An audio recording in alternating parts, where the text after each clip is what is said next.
What's going on, everybody? Welcome to the Paul Harrell program. Thank you so much for being with us today.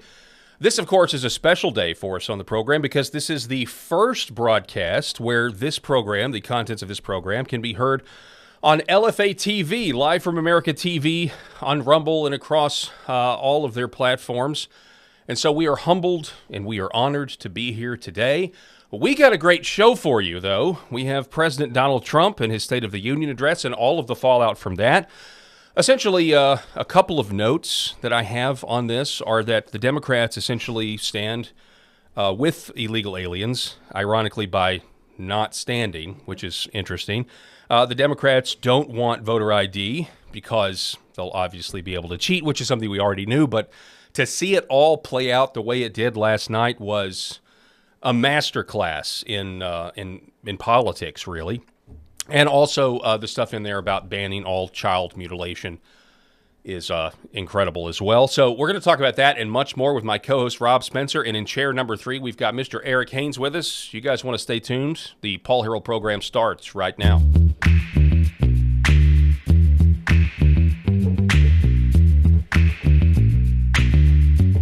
The Paul Harrell program. All right, ladies and gentlemen, we really do appreciate you being with us. We want to make sure, just a disclaimer, that if wherever you're watching the program, please sure to do all the things, like, share, and subscribe. And, of course, we want to give a shout-out to Jeremy Harrell for, by the way, no relation. Jeremy Harrell, no relation, obviously, because the names are spelled just a little bit different here. So thank you, Jeremy, for giving this program a shot on your distinguished network. We really do appreciate it. And as you can see there by the lower third, we're live from the great state of Arkansas, otherwise known as, I affectionately refer to it as the Shire, because it's a very, very well-kept secret. That's not to say that there aren't other pockets over what the left likes to call flyover country. But we're from Arkansas, and we're proud of it, and I'm going to throw it over to my co-host. This is Rob Spencer. Rob. Honored to be on LFATV for sure. This is a quite an honor, and so we are glad to have new listeners, new audience, all of that. And, of course, we've got Eric Haynes in studio with us. You know, when we're looking at Arkansas, and we thought we would start the show with a little bit about Arkansas. Of course, we are a Christian conservative red state, and we're very, very proud of that. You know, right now, currently, our governor is Governor Sarah Huckabee Sanders. If you remember her from Trump's first 1.0, yep. Yes, Trump 1.0, she was the second. I believe she was the second press secretary.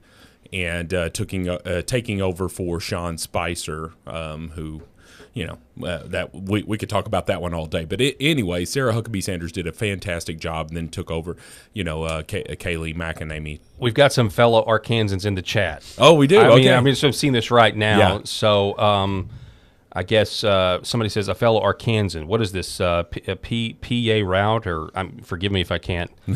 Well, we're pronounce the username. But for that's sure. Great. We're glad to be on the show for sure, and LFTV and broadcasting nationwide. So you know we've been doing this show for a little bit, we're closer to a year here at this point. Yeah. And sometimes it's just Paul, sometimes it's Paul and I, and then sometimes our good friend Eric joins us. Welcome, brother. How are you? It is great to be part of the conversation. I just got one thing to say. God bless our troops. God bless America.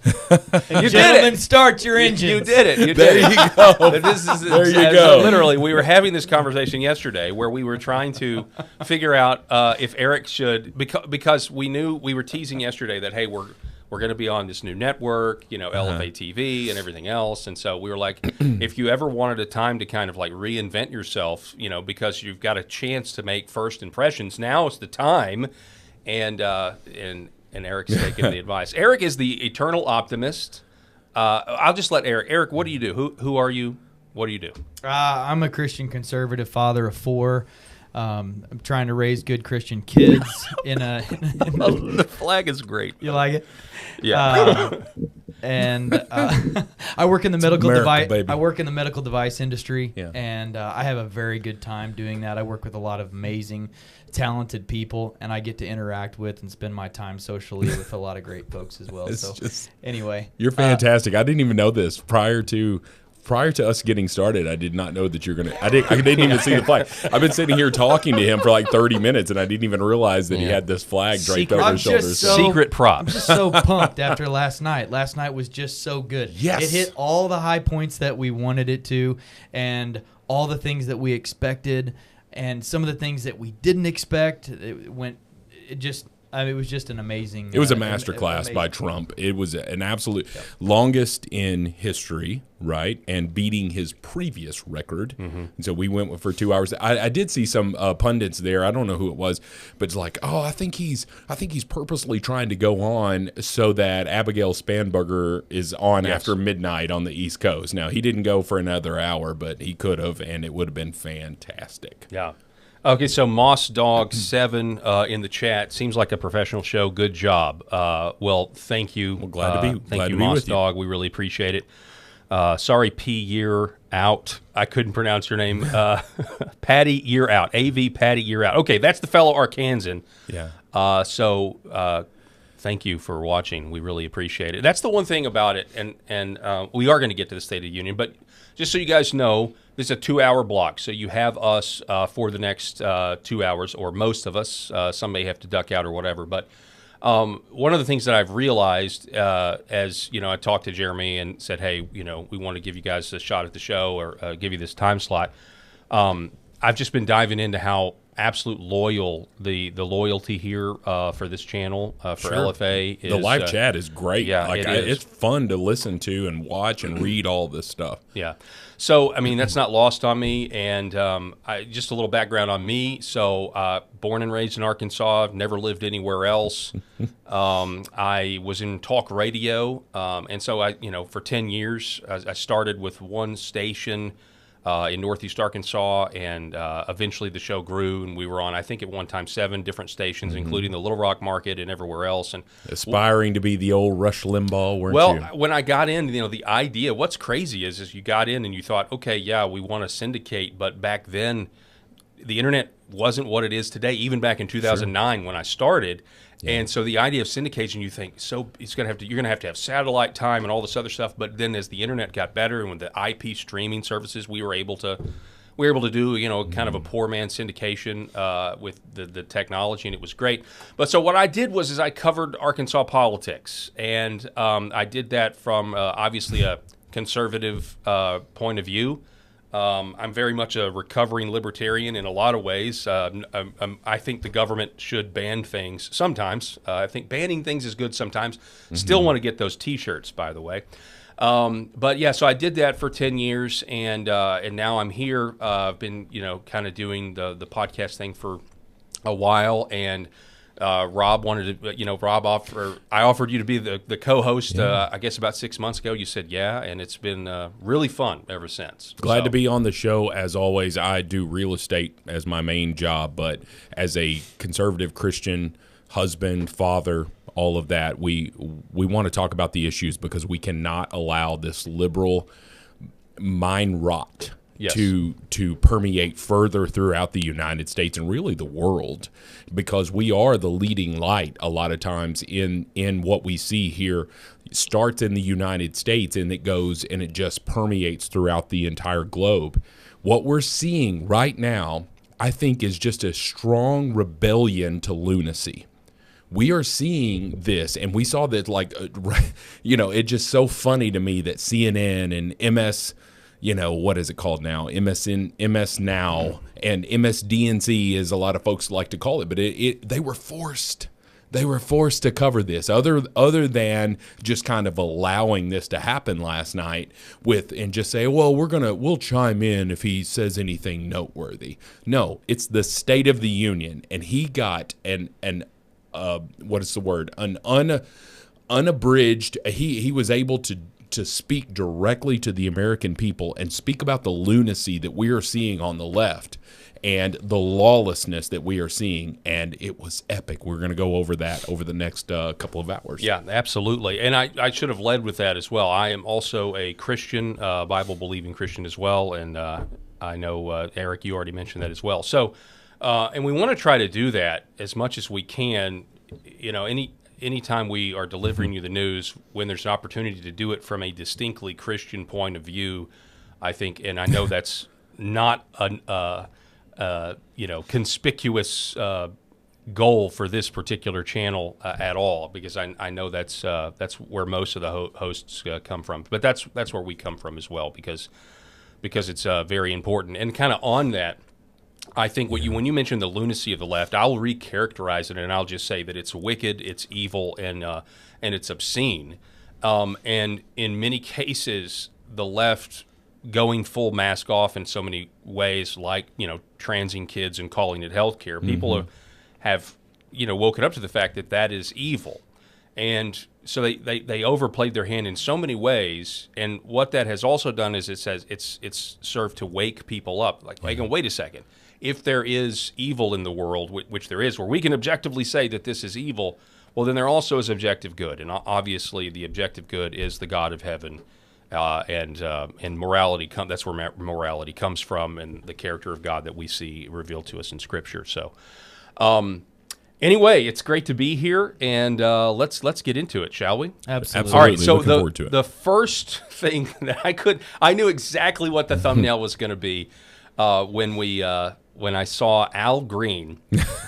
And Al Green talked about him specifically yesterday. Everybody, I know we did. That's true. We did. We specifically talked about him. Said, yeah.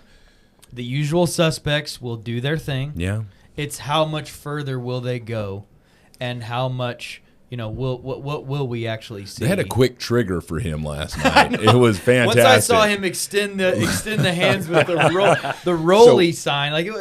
We saw this ridiculousness from him last year, and he purposely stood up with his cane and all of this stuff. And everybody's talking about how smart Al Green is. This man is intelligent. He's a patriot. And I'm like, he's a moron. He is an absolute moron. And he stood there with his cane last year, just barking at President Trump, and he got evicted. He got kicked out of there. And they had a short fuse with him last night. I was loving it.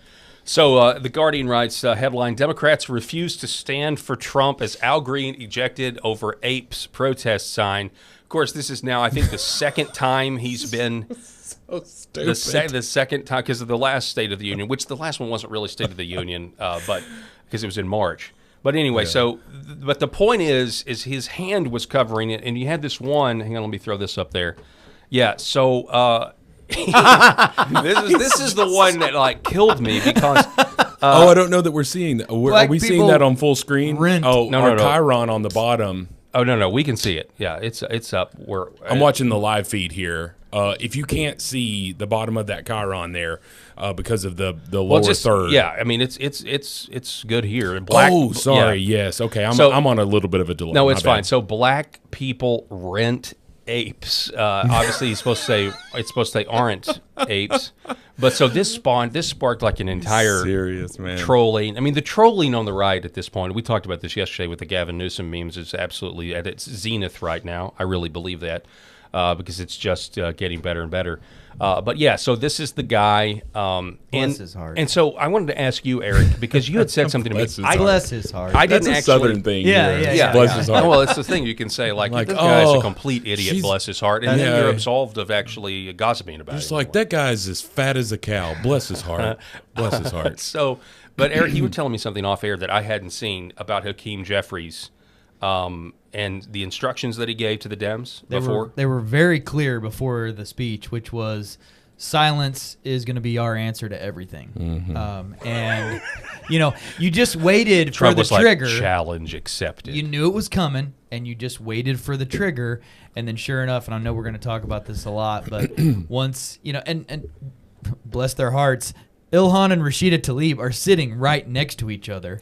So... my gosh, you just knew that was just a powder keg, and so this chat is wild. By the way, I love these guys. I love you guys. This is awesome reading your. Y'all are so witty, funny stuff.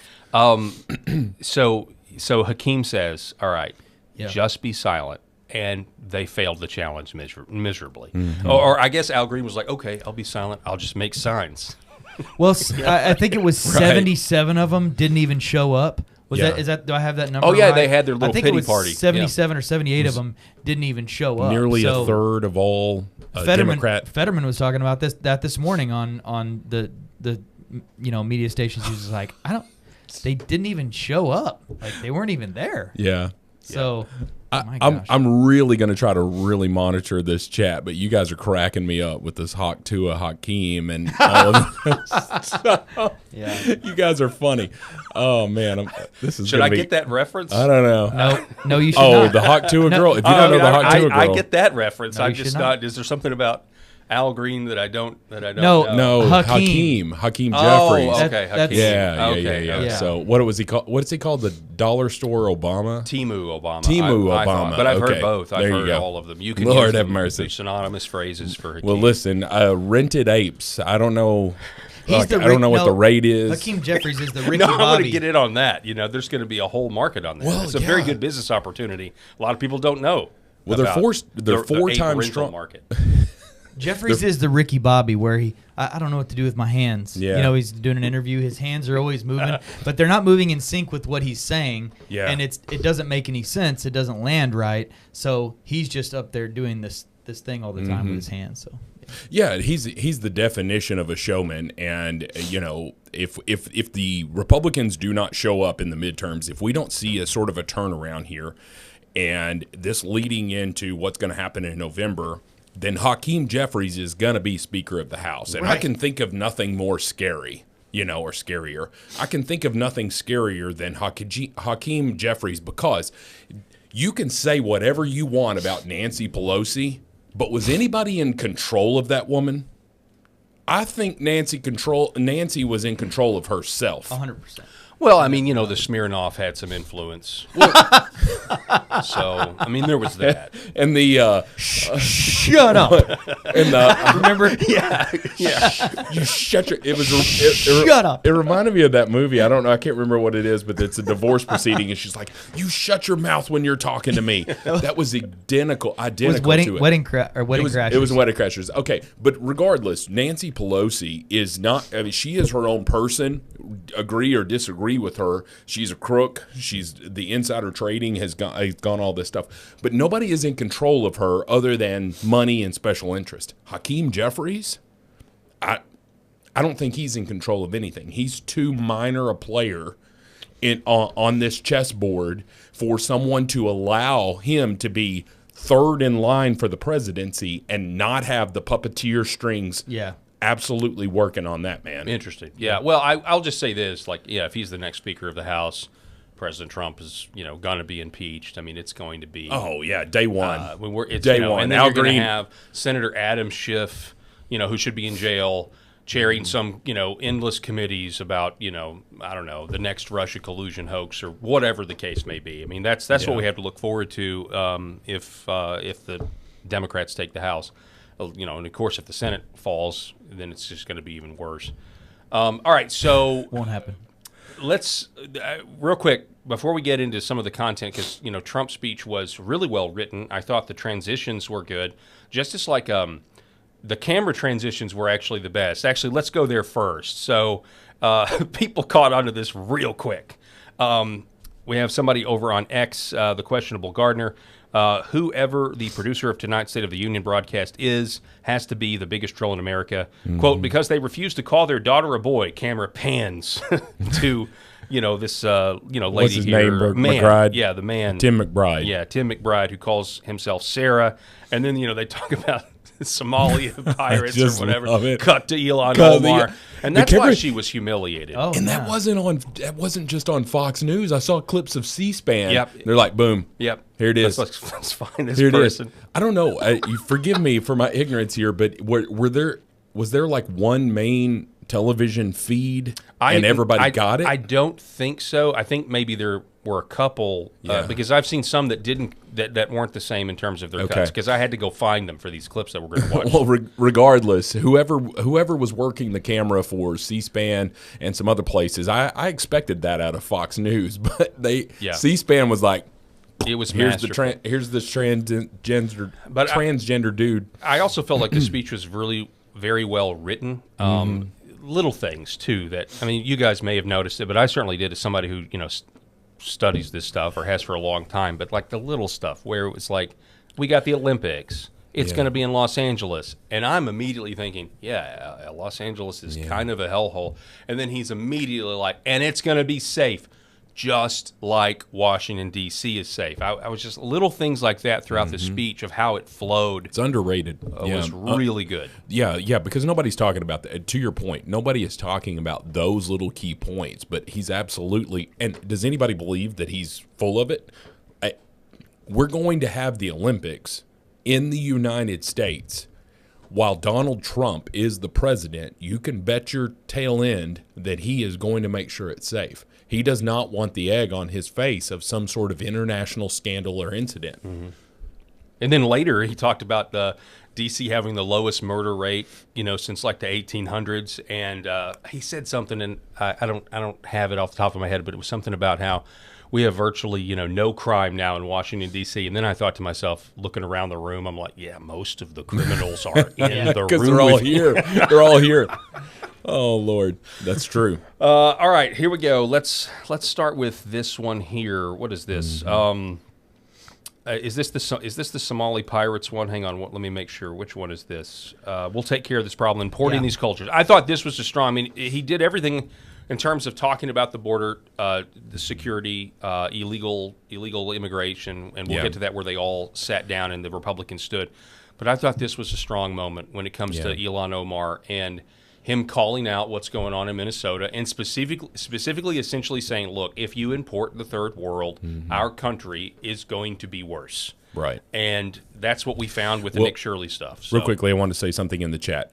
So a lot of people didn't catch the very top of the show. So Paul Harrell is the host. Oh, yeah. I'm the co-host. Rob Spencer, and then Eric Haynes is in our third seat. He is here multiple days per week on average. So anyway.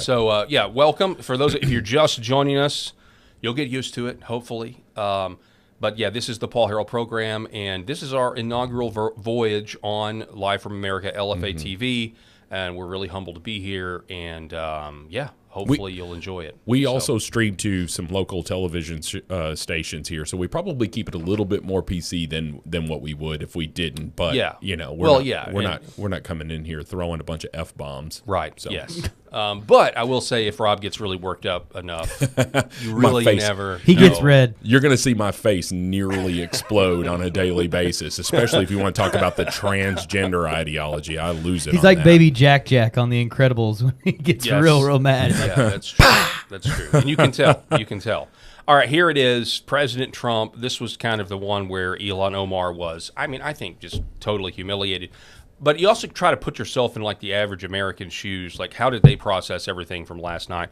Anyway, listen to this. The Somali pirates who ransacked Minnesota remind us that there are large parts of the world where bribery, corruption, and lawlessness are the norm, not the exception. Importing these cultures through unrestricted immigration and open borders brings those problems right here to the USA. And it is the American people who pay the price in higher medical bills, car insurance rates, rent, taxes, and perhaps most importantly, crime. We will take care of this problem. We're going to take care of this problem. We are not playing games. Delilah. The Somali pirates. See Rashida Tlaib, she goes, come on. Yeah, calm down. Hakeem Jeffries told us to be quiet. Yeah. Well, that clip starts before he was talking about the Somalian fraud, and Ilhan Omar had already lost her mind. Yeah, I think we're going to pull that one later, but she had already lost her mind. You kill Americans. You kill Americans. Yeah, this is it. This is it. Sanctuary cities that protect the criminals and enact serious penalties for public officials who block the removal of criminal aliens. In many cases, drug lords, murderers all over our country, they're blocking the removal of these people out of our country, and you should be ashamed of yourself. Boom. There we go. Boom. Mic drop. Mic drop. Awesome. That is lightning in a bottle right there, baby. Listen, she definitely wants to call her brother husband for some counsel after the humiliating burn that she took. Actually, I've heard she hasn't been that upset since he missed their anniversary. That's Her what brother husband. Oh, Yeah, my gosh. Yeah, she was just as mad as what I've heard. Pardon me. Right. I'm gonna go in here and throw up. Goodness. Oh, my goodness. Then we have, this was the beginning of the speech, okay? So this kind of set the tone for everything. Take a listen. When I last spoke in this chamber 12 months ago, I had just inherited a nation in crisis with a stagnant economy, inflation at record levels, a wide open border, horrendous recruitment for military and police, rampant crime at home, and wars and chaos all over the world. But tonight, after just 1 year, I can say with dignity and pride that we have achieved a transformation like no one has ever seen before, and a turnaround for the ages. It is indeed a turnaround for the ages. So let's talk about that for a second, because there was a lot of talk about inflation coming down. Gas prices are certainly down. I mean, that's the one that's the most demonstrable. I still feel it when I go to the grocery store. Things are still ridiculously expensive. Yeah. And so, there's some people that say, hey, it's never going to go back to the way it was, before Biden and all that inflation. And I don't know. I don't know what's actually feasible. They say wages are up, they say jobs are good and that sort of thing. But I guess that'd be this whole thing is to try to convince the folks in the middle, I think, for sure, like, hey, things are actually better. The question is it legitimately better? It's obviously better than it would have been. I mean, don't hear me say that, but I mean, what do you guys think? You think it landed the way it needed to there? Well, it's hard to argue that it was a success. I don't know for sure. I can say this, that Trump hit a lot of high points last night. He wanted to make sure that the American people with no restrictions were able to hear about the accomplishments, not through the lens of Jake Tapper giving his liberal spin, CBS giving their liberal spin, ABC. I mean, look, do you guys remember growing up, NBC, CBS, ABC? That was your impartial news source, right? And so what we have now is CBS is getting better. Sure, with Barry Weiss, it's getting certainly better, but ABC is they are one step away from the Huffington Post, folks. And so where are we supposed to where does the American people who get their news from these main news sources, what are they supposed to believe if it's so skewed? And so I loved that Trump just said, hey, I'm going to give all of my accomplishments over the first year, or my administration. I'm going to give all of these accomplishments. And if these losers, Ilhan Omar with her brother husband, if she's going to shout me down, right?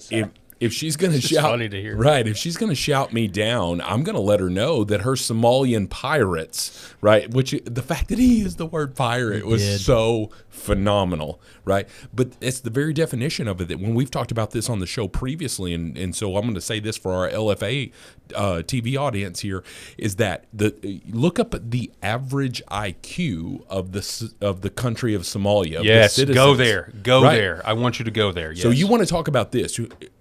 The average IQ is in the 60s. Okay? Do you guys remember an Academy Award-winning movie called Forrest Gump?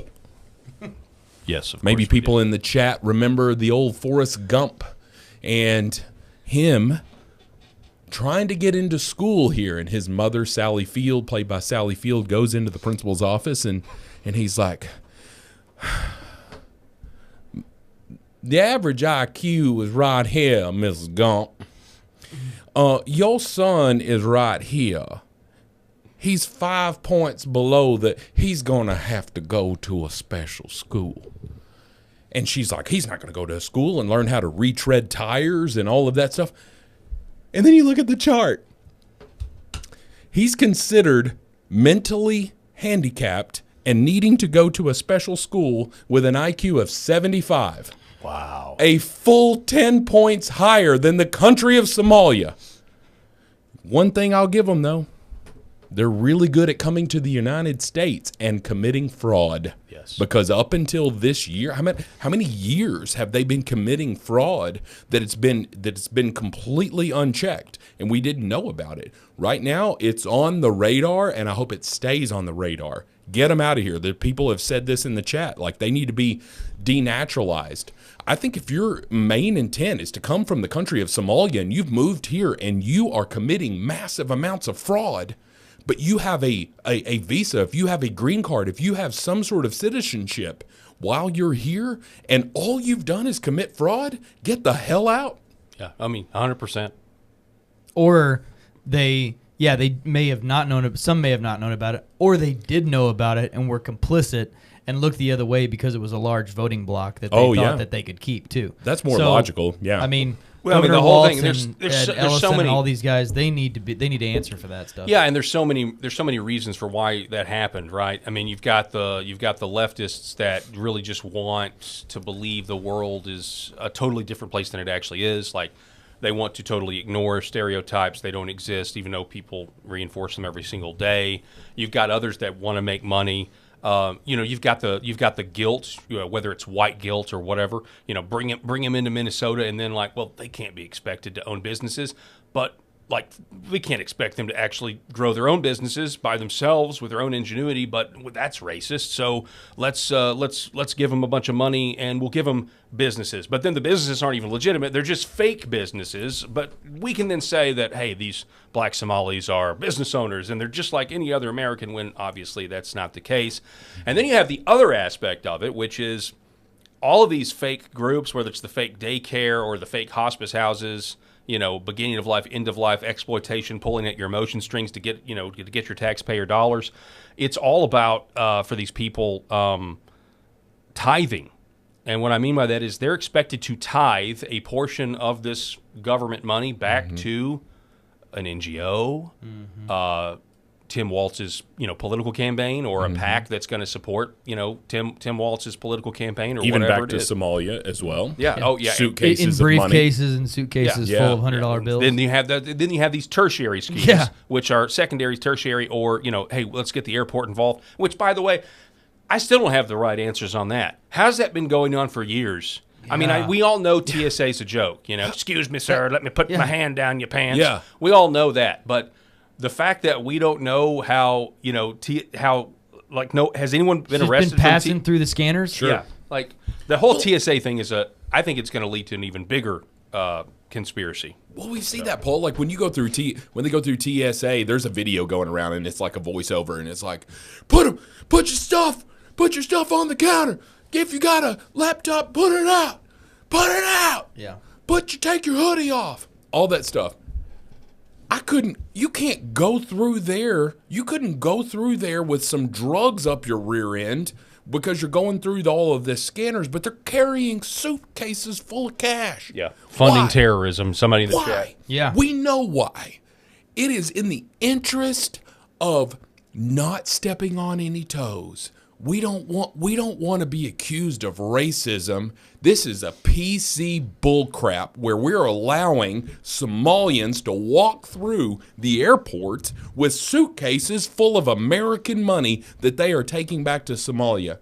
There are so many people that are caught up in this rot, and it starts at the top with the governor of that state. And Minnesota is just one state. We're seeing reports that this is happening in other states. This is complete lunacy. And Trump was absolutely right when he said, get rid of all this fraud, and we might have ourselves a balanced budget. Exactly right. Perish the thought. He's getting red. He's getting red. Oh, no. He's so fired up. It's a beautiful thing, but he's getting red. Hey, real quick, we got to take just a 1 minute break. Stick with us. Stick with us. We're going to be back here in just a second. Don't go anywhere. This is the Paul Harrell program, and we'll be back here in just a second. I'm Brian Norris, retired Army First Sergeant, husband to Kelly, father of 3 amazing girls, and a lifelong Arkansan who puts faith, family, and fair elections first. When Independence County demanded real election transparency, I led the charge, petitioning voters and winning at the Arkansas Supreme Court.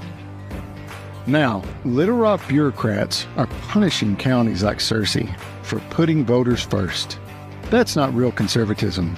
It's big government overreach in disguise. That's why Trump allies like General Michael Flynn, Mike Lindell, Justice Michael Gableman, Colonel Conrad Reynolds, Senator Wendy Rogers, and Senator Mark Finchem back me. Together, we'll secure Arkansas's elections and inspire the nation. As Secretary of State, I'll implement President Trump's executive order, verify citizenship, replace hackable voting computers, and build trust with verifiable paper ballots. I'll cut red tape for businesses, harness our natural gas and lithium boom, and attract tech jobs to grow Arkansas strong. This is our fight, our future. Join us. Paid for by Norris for Arkansas. All right, folks, welcome back to the show. Thanks so much for being with us. If you're just joining us, this is the Paul Harrell program. We are in the inaugural broadcast on LFATV, so we really do appreciate it. And we're here with you for a little less than the next hour and a half at this point. Yeah. Of course, Paul. And so just want to talk about Brian Norris real quickly. I know that you're like, hey, well, you're playing an Arkansas ad on our show. Think about the Attorney General of Minnesota right now. Think of how important this position is in each state. Right. And he's going for Secretary of State here. But you're talking about these important positions in each one of these states and how much fraud they are allowing. How much fraud is coming from the, from Washington, D.C., it is coming and it is being trickled down in, and all of these people, these governors, these attorney generals, these secretaries of state, they are absolutely complicit in this. We need strong conservatives, Christians, helps, absolutely.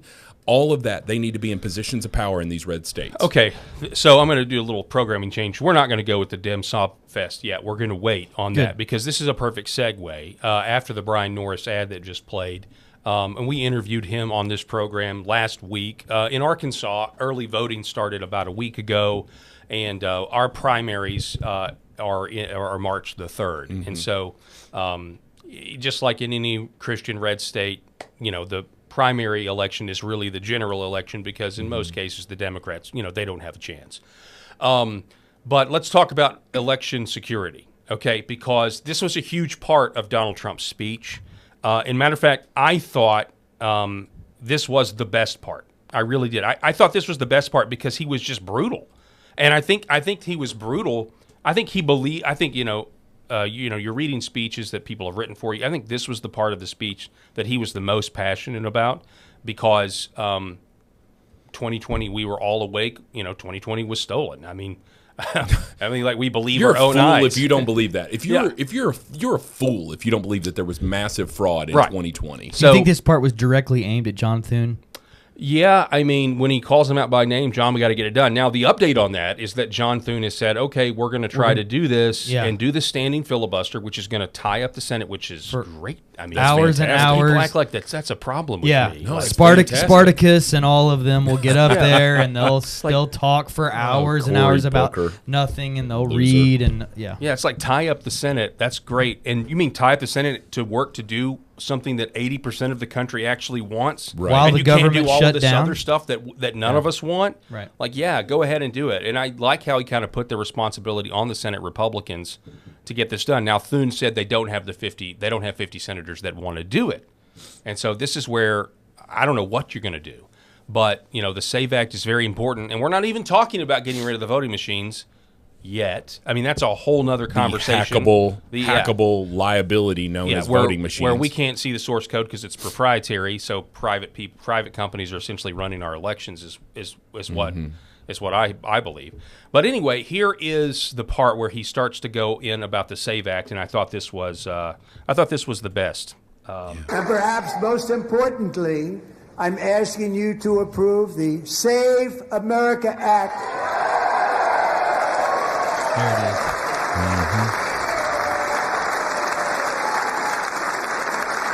To stop illegal aliens and others who are unpermitted persons from voting in our sacred American elections that cheating is rampant in our They elections. It's they rampant. cut to Tulsi. Tulsi because we're all Yeah. It's waiting. very simple. We are all waiting on Tulsi's report. She knows. Yes, she does. She knows. She knows. She She knows was what's there at up. the raid at Fulton County. All voters must show voter ID.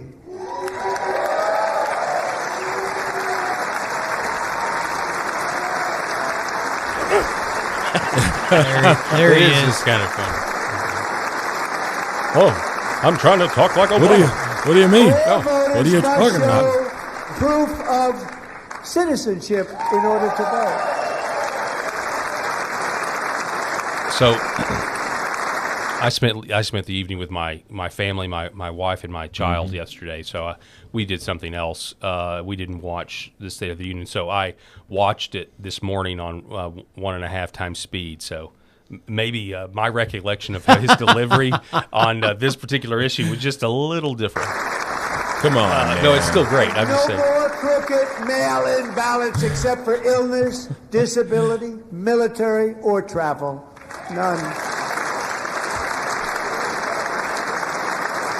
And this should be an easy one. And by the way, it's polling at 89%, including Democrats. Yep. 89%. Yep. Oh, this is the burn right here about Mamdani. Listen to the Mamdani. And even we the talked new about this yesterday communist with mayor shovels. of New York City, I think he's a nice guy, actually. Yeah, he took your Spoke advice, to him a Eric. lot. Yeah. Bad policy, but nice guy. Just said they want people to shovel snow. They got hit hard. Want them to shovel snow, but if you apply for that job, you need to show 2 original forms of ID and a social that crazy? security card. He's cracking up. Identification for the greatest privilege of them all, voting in America. No, it's no good. No good. Both Republicans and Democrats overwhelmingly agree on the policy that we just enunciated. And Congress should unite and enact this common sense, country-saving legislation right now, and it should be before anything else happens. All right, next up, look at The this. reason they don't want to do it, why would anybody not want voter ID? One reason, because they want to cheat. There's only one reason. Yep. Boom. Boom. They make up all excuses. Preach. They say it's racist. They come up with things. You almost say, what imagination they have. They want to cheat. They have cheated. And their policy is so bad that the only way they can get elected is to cheat. And we're going to stop it. We have to stop it, John. That played on CNN. That played Yeah. on all of these liberal rag stations. Yep. He got to say it. Now, there's going to be all these liberals that are like, oh, he's just, this was all litigated in court after 2020. They found no evidence and all that stuff. You're like, you are literally just reciting the crap that you were fed from the liberal media. Yep. And you had to listen to the President of the United States spit the truth last night, and I loved it. Every second of it. It was so good. And right after this is when he gets into the girl that was basically kidnapped by the government of Maryland. Yeah, we're going to talk about that here in just a little bit. But I think fundamentally, the whole thing, we could talk about the SAVE Act for the rest of the show if we wanted to. But I think we'd pull our hair out because ultimately we are at the mercy of Republicans in the Senate. Yeah. And the truth of the matter is, if and look, I'll go all the way to the machines. I mean, when you talk about the machines, this is a much easier sell. But I think the status quo has benefited the Rhino contingent as well as the Democrats, and it's a really simple equation. Because especially if you get into the DC's run on blackmail situation, it makes it, if you're wanting to control people and that sort of thing, it makes more sense to keep the incumbent in office who's a Rhino than to have to go get dirt on the newcomer, and so the whole infrastructure of the way elections are right now is not trustworthy. And the mail-in ballots, the lack of voter ID. And in those two things alone, I mean, it might be very difficult for the Democrats to ever win again. I still think the voting machines are a huge problem, but even on those two things alone, I mean, you're taking the chess pieces off of the board of options that they do have. And so for the sake of the country and the republic, this is common sense. And it's incredible that Democrats support it. I don't know if we've seen an issue. I don't know if we've seen an issue that the right wants so bad. The base wants this so bad, and the Democrats also think it's a reasonable idea. Yeah. When has the right ever polled something that is, back in 2020, it would have thought to be, oh, you're an election denier, you're a conspiracy theorist. Gosh. Fast forward 6 years, and here we are, and the whole country is screaming for it, and Congress won't do anything about it.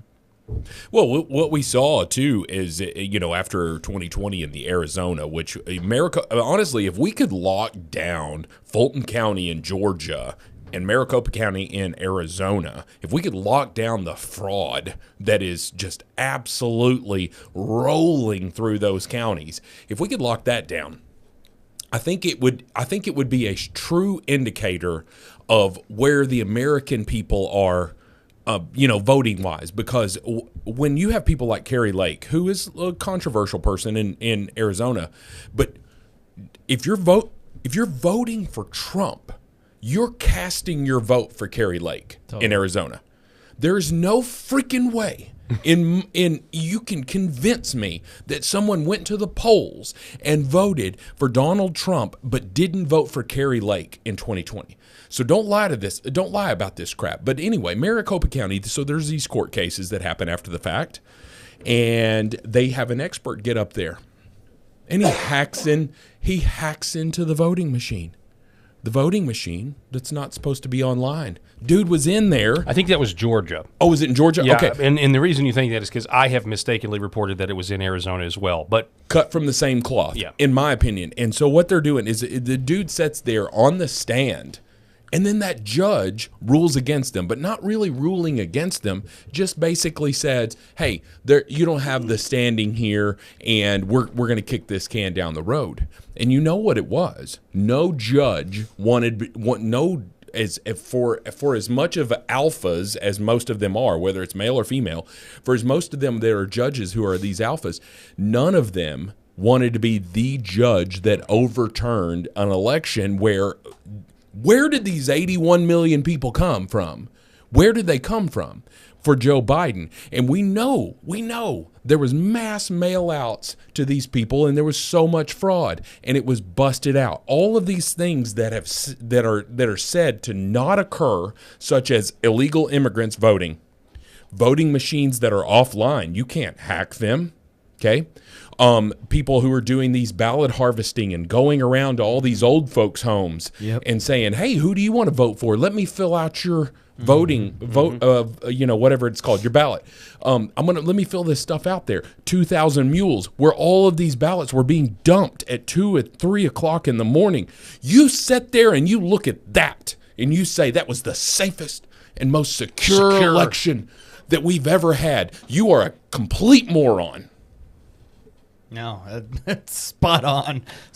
he's about to take off. No, I know. I'm loving it. All right, so let me real quick. Our new audience here, they're like, "Who is this Rob guy? Like he's just crazy hothead." All right, so the chat here we go. We got a few things. All right, I'm learning stuff, learning things as this is our initial broadcast on LFA. So apparently, Mary, in Detroit I am too. okay. Yep. Mary I am says, "I'm eating strawberries, Paul. We like to tell hosts what we're eating." That's now, so nice. It is nice. I didn't know that. But, Okay. but at Sounds first, I thought, okay, I don't know if I believe you because Maybe. Did you get a pick? Okay. No. But here's the reason. It's because, I kept scrolling, and then somebody else, and now I've lost it, says that they're eating fettuccine Alfredo. So I don't know if I'm being trolled or if this is a real thing, but yeah, I'm a big foodie, if you can't tell. I like food as well, so I'm a human being. I got to eat. You're a pit boss. Don't sell yourself. Don't sell yourself well, short. thank you, audience. Derek. I appreciate that. He's a pit boss. Oh, he can cook. There's so many great people in this chat. This T Mitchell keeps commenting on stuff, and he or she is spot on. I can't tell because it's a man and a woman in the profile picture, but yeah, when he says Congress does not represent us, and when we look at it, said that before, the best of us are not representing us. Correct, and so when you're looking at it through the lens of of what we have elected these people to do. Trump called it out last night in the most epic thing, and I think did we do that already, or are we about to do that? Which one? This is stand up if you believe Yeah, that you're I got only that. okay. So I'll pull it. we can pull that, but I wanted to say this. He called it out. And so all of these people in Congress are not representing us. So who are they representing? They're representing their donors. They're representing the puppeteers that are donating to their campaign. And so why are we sending these people here? Why do we keep sending them? And if we do, there's got to be some sort of term limits. Well, they go there, they get this donor special interest money that they're funneling into their own bank accounts, and they're figuring out ways you can get somebody can give you stocks if you're in Congress. How the hell is that possible? Mm-hmm. How can you give someone stocks? It doesn't make any sense to me. And so you're giving this congressman or a woman some stocks, okay? All of a sudden, they look up and they're worth $120 million or whatever Nancy Pelosi is worth because of all of this stuff. How is that? How are they representing us? Oh, no. Yeah. Never. Yeah. Never. Yeah. They're representing themselves, obviously, generally speaking. And I've thought about this issue of, passing the Pelosi Act or whatever. They have these portfolio trackers where you can invest the way Nancy invests, and you can do very well for yourself if you do that.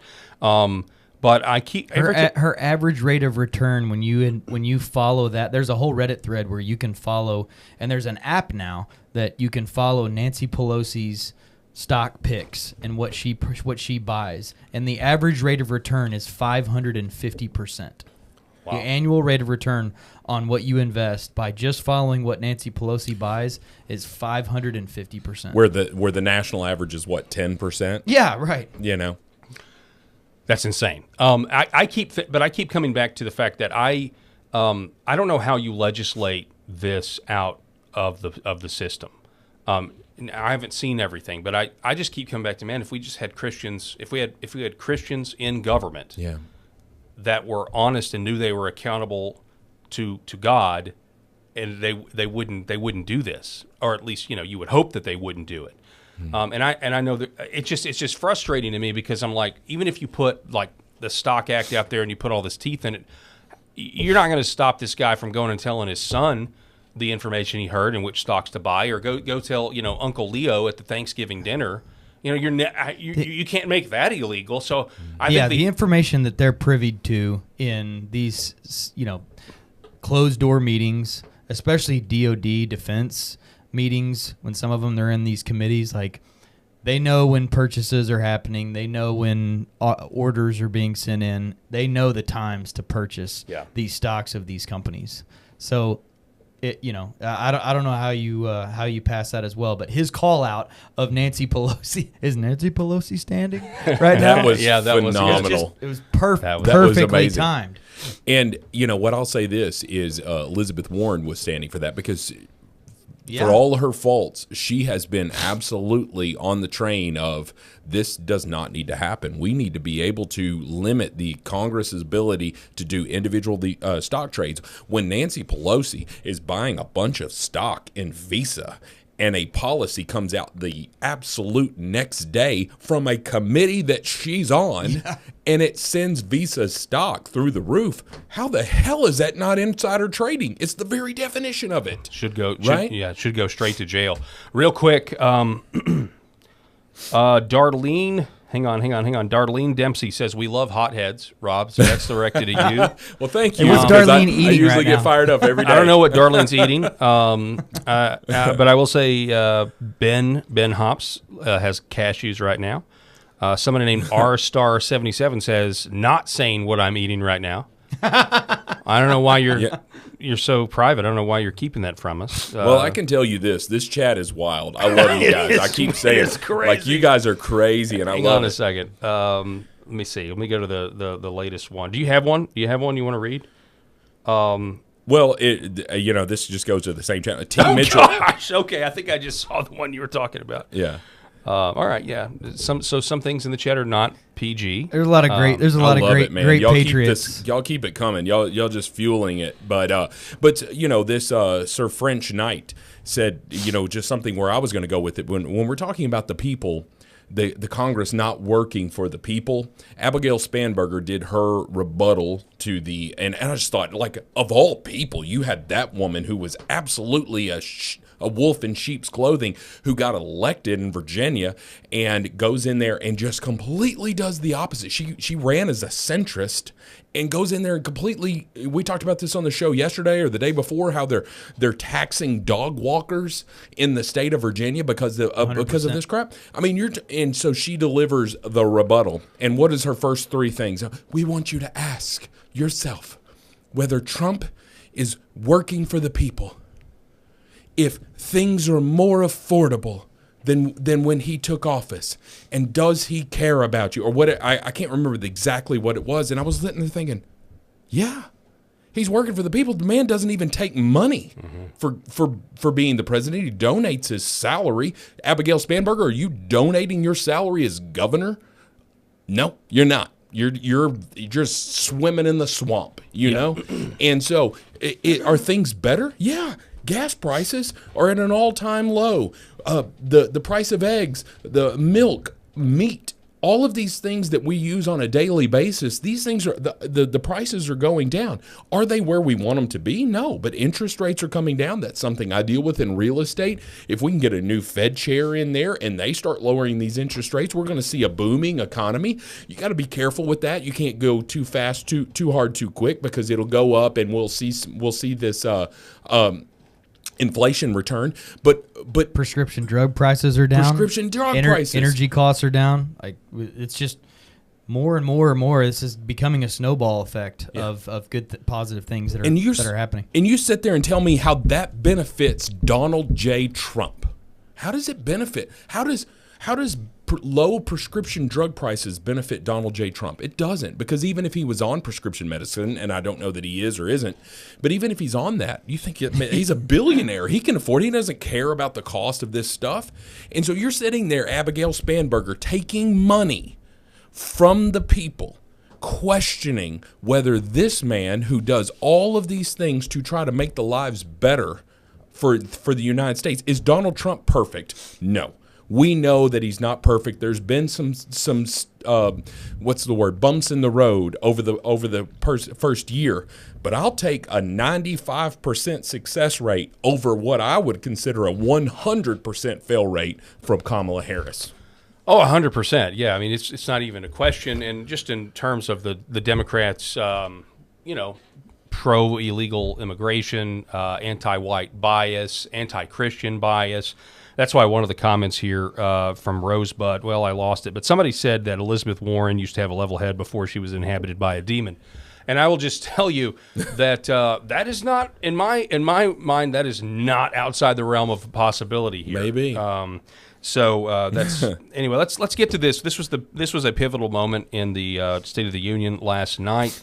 The one where, at the top of the show, I said Dems stand with illegal aliens. They actually sat. Sure. But here it is. So tonight I'm inviting every legislature to join with my administration in reaffirming a fundamental principle. So good it hurts. If you agree with this statement, then stand up and show your support. The first duty of the American government is to protect American citizens, not illegal aliens. Yes. And they can't do it. This is what's perfect. They do it. They can't do it, though. They can't do it. They can't do it because their base are a bunch of crazy people, but they themselves can't do it. They literally cannot envision a world where there is a border, it is enforced, and we look out and we say our country is here, not to feed the world necessarily, although if we do well and we have enough, we certainly will. We'll certainly trade. Yeah. They just can't. They cannot. They don't want to say things like that. They don't want to say. This is a it's a perverted form of morality that they are governing by, and it's disgusting. It's this forced virtue signal altruism that is fake. It is so fake, and it's surrounded by this idea that it's somehow, and they will not use the word sin because they don't believe in it, but it's somehow sinful to take care of the people closest to you before you take care of other people. And this is why J.D. Vance, in my opinion, is actually, he really got my attention when he, I guess, eloquently talked about the Ordo Aramis. We've talked about this before, the order of loves, and the idea that, you love God, you love your family, you love your wife, you love your kids. There's nothing wrong with loving your children more than other children. Now, that doesn't mean you hate those other children. That doesn't mean you go after them. But there's nothing wrong with me loving my wife more than I love some random woman I meet at the grocery store, right? There's nothing wrong with that. There is an order. There's a hierarchy to this. And it eventually goes out to the nation state and the idea of having borders, and borders aren't racist. These are people that would look at God himself in the face and say, you were a bigot when you enforced the border at the Garden of Eden, and you kicked Adam and Eve out. These are the type of people that, when it's all said and done, they would gladly try to hand God a quota list and say, okay, how many white people are in heaven versus black people versus brown people versus whatever. Like, this is their worldview, and they think they have the moral high ground here, and that's why they can't stand. But it goes to show you how insane they are. Especially with the Irina Zaruska clip, where they wouldn't even stand for Irina Zaruska. Her mother sitting there crying. Yes, Ukrainian refugee. So it is a religion to these people. Yeah, it is a religion. It is satanic, where they are willing to ignore the deaths because it's politically inconvenient. Which you don't see that on the right, or at least not often. Well, what they do, Eric, Paul, I think you'll agree with me on this. What they do is they try to say, okay, Donald Trump asked us to choose between humanity and inhumanity, right? Humanity, which is the legal immigrant or the United States citizen, versus the inhumanity of the illegal immigrant. That's not what his choice was. He said, you are sworn members of Congress. You agreed to uphold the Constitution of the United States. And our first goal, if it's not to protect United States citizens over foreign invaders, or at least people from different countries, we're not trying to say to be inhumane to a single mother who brings her 3 kids across the border for a better life. But we're trying to say there is 1 in 5 or 1 in 6 children that go to bed hungry in the United States right now. Talking about United States citizens. Our kids are going to bed hungry, and we're trying to feed the rest of the world.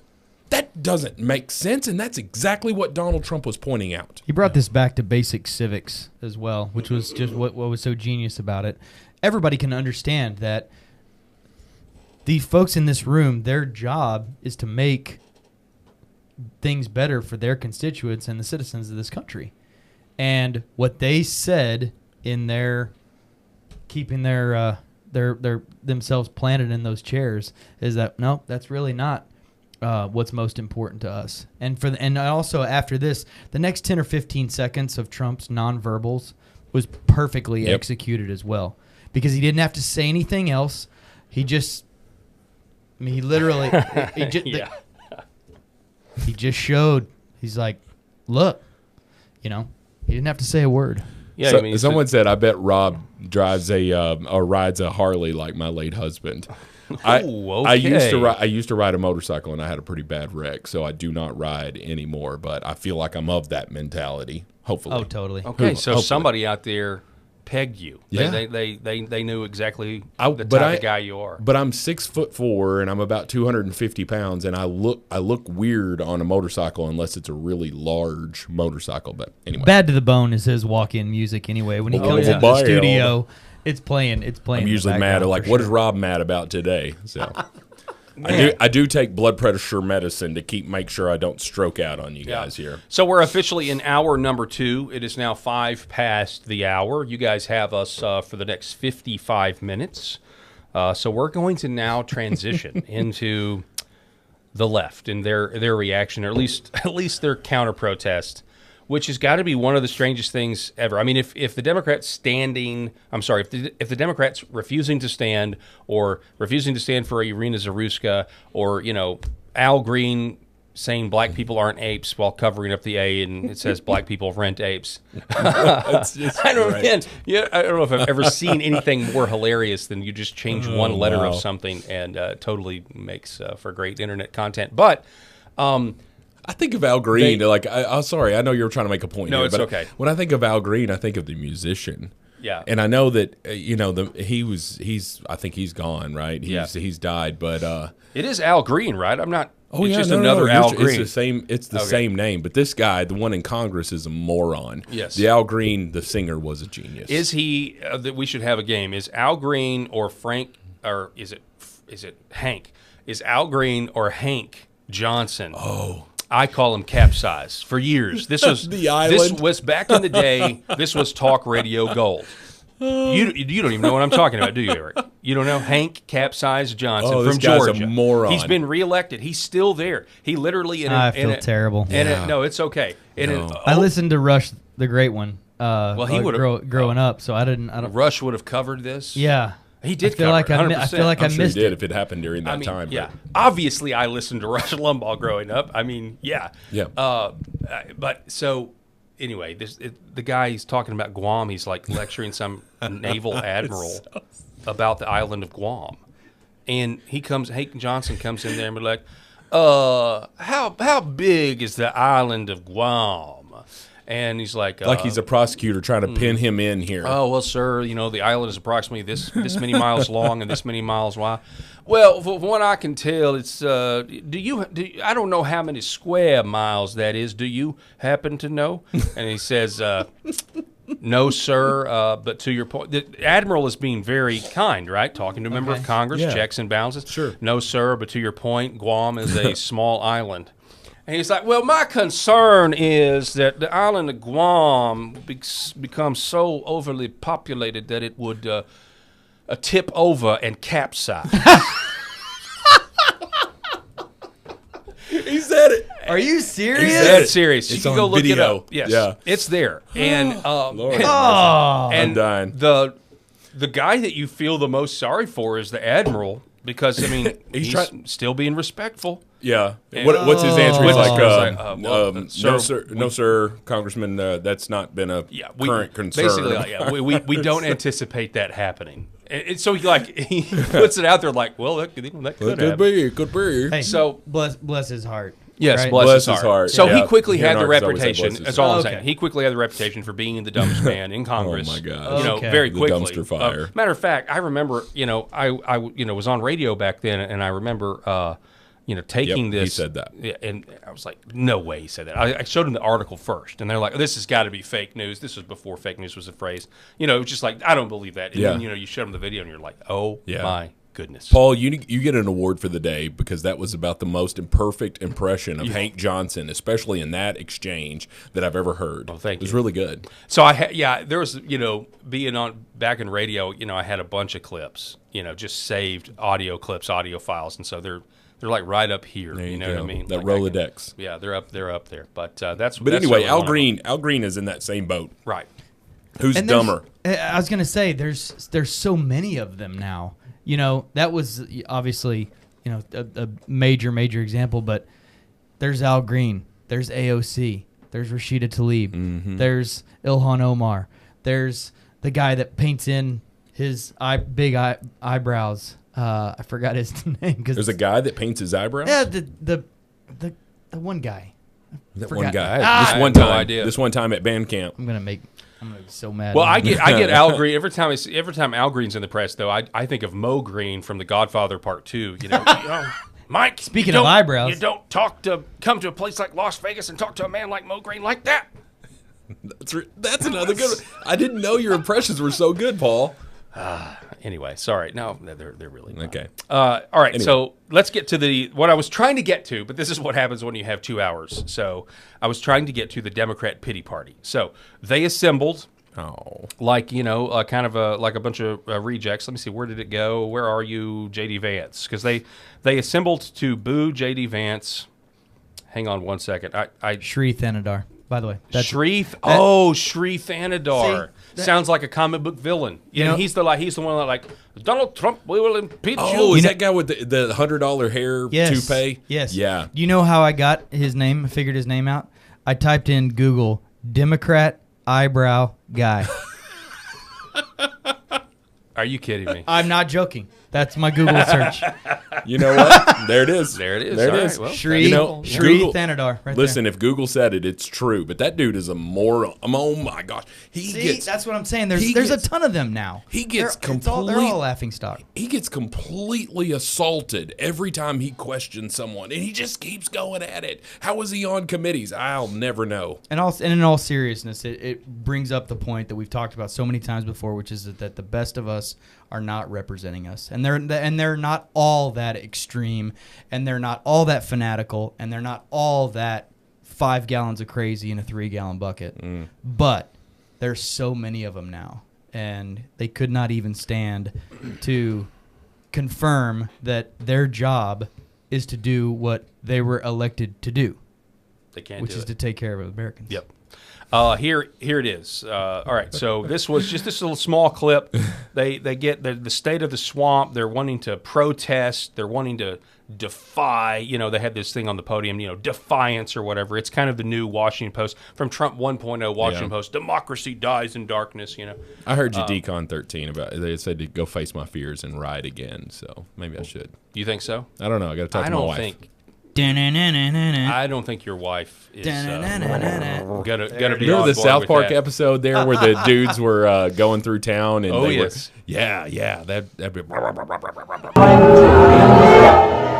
This is the Democrat scene devolving there. So they're doing, they're just booing Trump. They're booing J.D. Vance, and this was for real, like reminiscent of. I said earlier, like that it's religious to these people. But have you guys ever seen 1984 or read 1984? If you've watched the 1984 movie, there's that scene where they're all screaming at the TV because they have these sessions where the government puts up, who they're supposed to hate, and they just scream at them. I mean, This is the type of stuff that they're doing. I had not seen this. I had seen somebody speaking from the podium and some little amphibious furry friends behind them in frogs. But I didn't know that this was their little safe space that they could have to boo and yell and hiss because Hakeem Jeffries told them to shut up if they were going to be in Congress. They're like, so, we can't. So it's like a crying room. They had to have a little crying room. Yeah. Wow, what a bunch of snowflakes! Oh my gosh, we saw this. We saw this on college campuses when they had we had safe rooms. We had safe rooms. We had what are the safe spaces?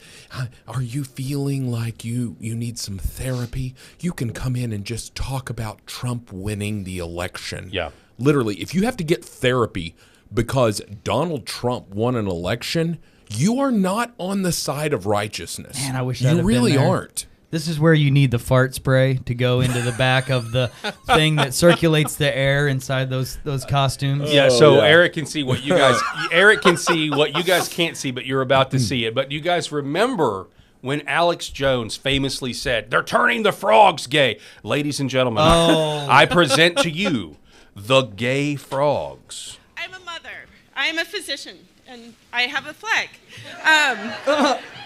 And I am the proud representative for Oregon's 3rd Congressional District. Yes, thank you. It's like a community theater stage play. And tonight, I had not seen this angle. I defy Trump and his authoritarian project by standing in joyful, radical, peaceful resistance with the Portland Frog Brigade. Oh, that's right. They're a brigade now. It's a bunch of beta males. It's a bunch of beta males just dancing around there. I defy you. Tonight, I defy you. Oh, my gosh. Me and the Portland Frog Brigade. Sure. Who Yeah. you would not want to leave your children in a room with those people, whoever's in those costumes. I just guarantee you. Can you imagine? I mean, can you imagine the life choices that some of the people in those costumes have made? Yeah. Yeah. What are those folks going to do later that night after? Listen, their when parents. they get off those sweaty outfits and stuff, they're just going to go hang out with their Yeah, I mean, it's post frog party. It's got real furry vibes. They're talking real furry vibes. You know, honestly, it's the same people. That's who's in this costume. Can you imagine how ashamed their parents are? I was frog number 3 from the left. Dad, did Can you see imagine? me?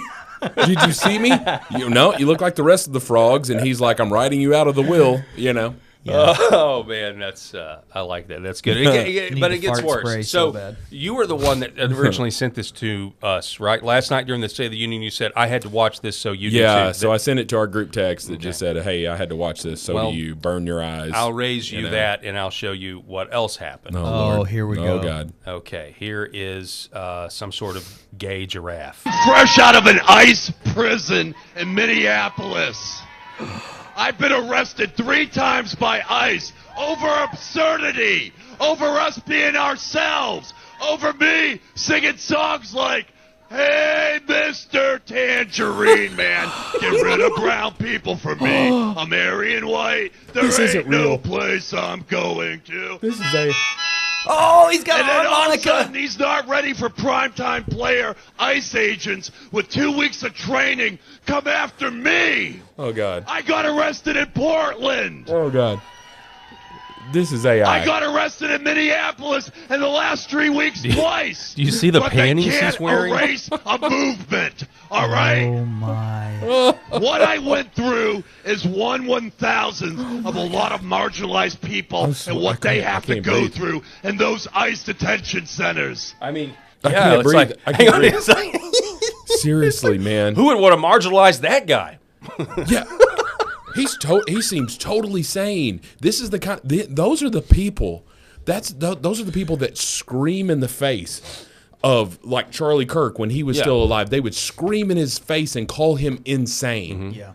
And then you would see a video, and it's Charlie being totally calm, never really getting worked up. And then you would see these losers in frog costumes or giraffe costumes screaming, that you're insane. You're insane what you do. And you're like, okay, one of us is insane. Well, we've talked about rage culture many times before on the left, and this stuff is not attractive. This may be attractive for a handful of nutcases that are in that room, but don't think that this is starting a movement. This is something we need to be worried about. No, it's moving into the fantastic. We need more Yeah, of it. we just want Like, more. We just want more little yes, snippets like keep this. going. Well, yeah, and I hope it gets mass spread Keep there. AOC and Kamala in front of the cameras. Yeah. Keep Ilhan and Rashida and all them just What's saying, really weird is insanity. yesterday, Eric, when I was telling you that because we're on LFATV, you have the chance to, like, totally reinvent yourself if you want to, and that's why you brought in the American flag and everything else. But I was referencing Joe Cool. And I don't even know. Maybe Joe Cool was not Joe Campbell, but Joe Cool was this guy who did a TV show. I think he was out of Memphis, but maybe he was somewhere else and just went. But it came out of Memphis, and you could watch it, and they played Mario and Legend of Zelda cartoons, but, there was always Joe Cool. Anyway, it's really weird. This guy sounds... We were talking about it yesterday, and now this guy... this looks like Joe Cool in a giraffe costume. Not to be... And then it's just ironic, or it's just a coincidence. Not ironic, just a coincidence that he's... dressed in a giraffe, which kind of looks like a camel. I mean, it's just a convergence This of Joe ideas. Cool has smoked way too many Joe Camels and is not cool at And all. he's upset with being marginalized. So I saw this thing that said that 50% of all liberal women are on antidepressant medicines or medication and also in therapy. Right. 50% of all liberal women, which if you ask me, liberal white women are the anus of society. I just believe that they are because they're just they don't know how stupid and racist they actually are. They don't realize it. But anyway, 50% are medicated. And then so you just say, good God, that's scary. That means half of them are running around unmedicated, right? We've got... if we don't What a have stat. if we don't have some kind of medication for these losers, then what do? The only thing that we can do is just continue to shun them and continue to show they're crazy on a daily basis. Okay. All right. A few comments. This guy here. needs to take his schizo pills for sure. Bad Moon 001. This is like Randy Savage in a giraffe costume. That's a good, brother. Yeah. Okay, hang on. John Yarder. Let's keep it real. That was the Ringling Brothers audition. Oh, yeah. It was definitely That's true. circus. Yeah. 100%. It really Not the was. greatest showman, though. That's for sure. Yeah. No, not at all. That's a good movie. Let's see. He Fantastic. smoked. He smoked too many left-handed cigarettes. In other words, pot. That is from. I've never heard it called a left-handed Sherry cigarette. Welch. Yeah, that's a great one. You haven't? No, left-handed cigarettes. I don't. You don't partake? I don't partake in the hashish. No. Well, I don't either, but I have heard it called. Sure you don't, left-handed. Paul. Just because I've heard a phrase. Come on now, don't condemn me.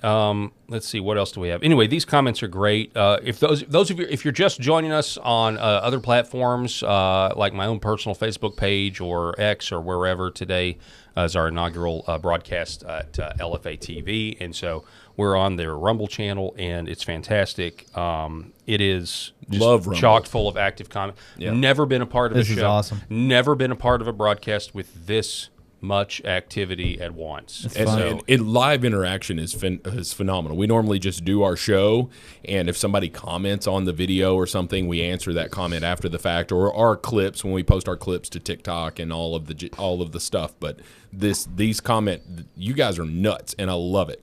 You're nuts in a great way. I feel like we need to finish the video though. There was more here, and so again. Here is Joe Giraffe, whatever. And I want to tell you something right now. There's an announcement. Pumpkin Spice Satan is making his way to the State of the Union. So you know what we're going to do? We're going to rev up the show right now. We're giving out prizes. We're going to have bingo. We're going to storm the White House with love and compassion. We got some real We're Howard. going to have bingo. They played They go to bingo bingo? at this thing. You know what that Can reminds you imagine me of? that? B4 N11. So, you know what that reminds me of? When this guy was like, we're going to do this and we're going to do that. Howard No, Dean. Howard Dean. Dean. I was just about to say, There he he is. sounds just like Howard This is Dean. Howard Dean. Yeah. And I also had another thought too about Old School, where Will Ferrell is drunk and he's like, we're going Quad in the streaking. gymnasium. We're going streaking. We're going to go to the quad. Snoop-a-loop. Yeah. Bring your green It's hat. Old School. Oh, You there know it is. something? You know something?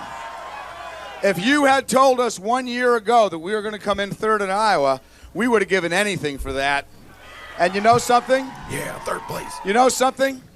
Not only are we going to New Hampshire, Tom Harkin, man. we're going to Here we South go. Carolina and Oklahoma and Arizona and North Dakota and New Mexico. And we're going to California and Texas and New York. And we're going to South Dakota and Oregon and Washington and Michigan. And then we're going to Washington, D.C. to take back the White House. Okay, all right. So it just dawned on me. And your political career is over, It's Howard. over. It's 5, over. 4, 3, 2, 1, dead. But you know what? It dawns on me if that was in 2004, January 19, 2004. If he'd have done that today, I don't think it would have ended his career. No. I actually think it would have propelled it. Like, the reason that ended his career is because the Democrats in the media establishment, they didn't want Howard Dean to win the primary. yeah. Right? Oh, no, of course not. Yeah. I mean, This was too flamboyant. Yeah, for that. But it's just crazy how they were. It was played everywhere, all over mainstream media. Oh, I can't believe it! I can't believe it! Yeah. Rush Limbaugh had a really good time with this clip. Rush let it For go. years. My dad. If you'd have told me we were going to come in third, we would have traded our souls for that, or whatever he said. Like, he was like third place. Oh, man. Yes, we've made it. It's crazy because it's like, I mean, I'm not a Democrat, but like, I'm on board with this guy. guy. I'm like, okay, yeah, Yeah. It's like, Was that the same election or is it 08 or something where John Edwards, the guy who probably would have won, dude was then they got along. the affair. That's the last Yeah. Democrat to ever bow out because of infidelity. Because now it wouldn't matter. No, it wouldn't Infidelity matter. doesn't matter anymore. Dude impregnated. I mean, it does his- matter. Don't hear me say it doesn't matter. It does Yeah. matter, but not. So not to them. he impregnated his side piece there, and but the sucky thing about that was that if he was a centrist, now of course a lot of them are centrist. So was Barack Obama, right? And then he gets in office in his second term. Of course, he went lunacy there. And the gay marriage. And all of that stuff. And so they were against gay marriage at the beginning. and Thank all you that. for playing that clip, by the way. You're welcome. Howard Dean, man. You're We welcome. talked about it a week or so ago, and we had a great laugh about it. But to see it see again it, yeah. after all these years, that was gold. We got a long institutional memory here, right? We remember. I mean, we're now kind of old, Well, we are. So Lazaria said, who was the candidate who jumped up and down and got canned? What's she talking about? Or he? Well, I just said we have a long institutional memory, and I have literally no idea. We're going what blank there. that means. Somebody in the comments, if you know what Lazaria is which candidate, we'd love to Jumped talk up about and it. down and got canned. I'm not sure. Presidential candidate or Yeah, somebody jumped up. Somebody jump up. It wasn't John McCain, for sure. So Well- anyway, all right.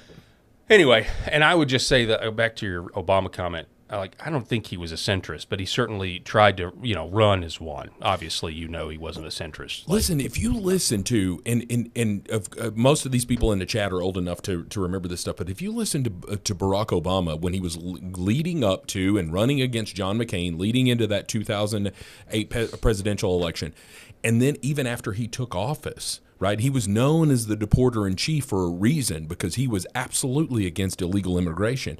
And so you listen to his speeches, you listen to Hillary in 04 and 05 and all of this stuff, and you're just like, wow, that's the Republican platform today, or at least a lot of aspects.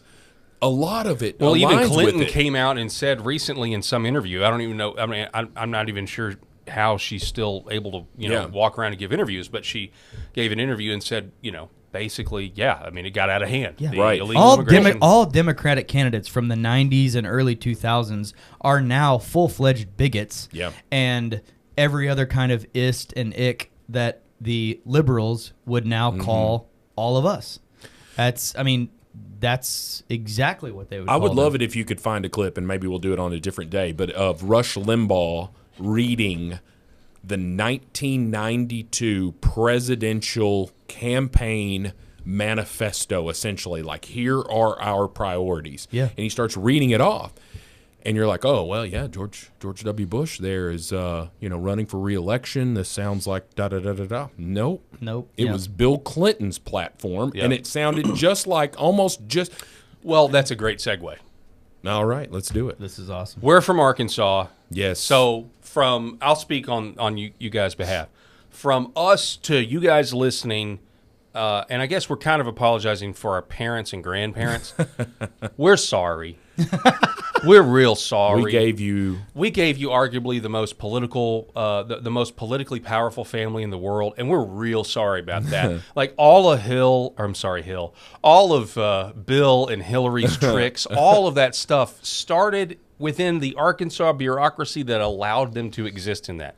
They cut their teeth in corruption at the Capitol in Little Rock and beyond, just really across the state. And that's even before you get into Mena, Arkansas, and everything that was going on with that, and the boys on the tracks, and a lot of those allegations out there. I bet these folks have seen the Tom Cruise movie, American Made. Yeah. I mean, that is the early days of Bill Clinton as governor and the power that he had there. Yeah. So, I mean, that stuff happened. You guys want a caddy?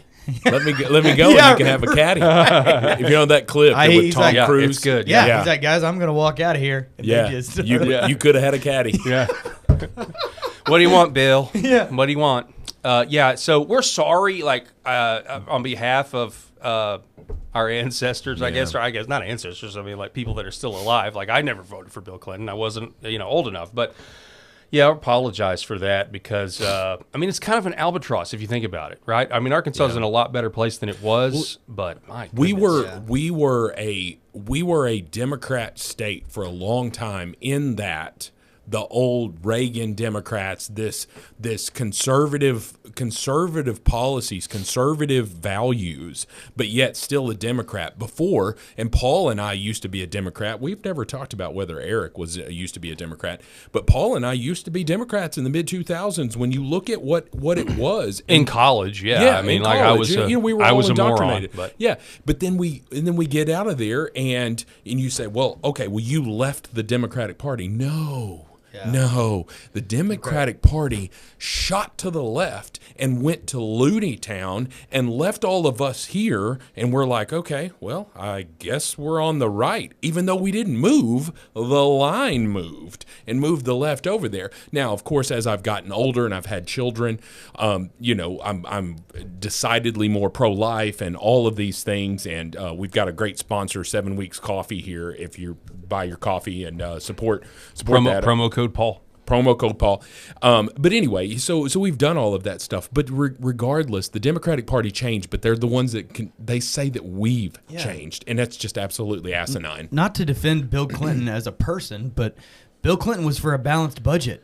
Bill Clinton was for getting people off of government welfare subsidies and those types of programs. Bill Clinton did a lot of really good things in bringing Republicans and, that's a good point. Democrats together when he was in office. Well, and not the last president to balance the budget. Yeah, and it was Obama that really changed all that for all of these southern states, all of these blue. Your point's spot on. The Democratic Party left my grandparents, who had to get to your point a while ago about who I was raised by.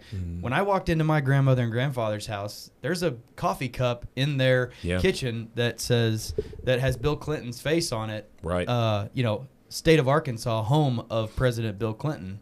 Well, right in their living room, and they were proud of that.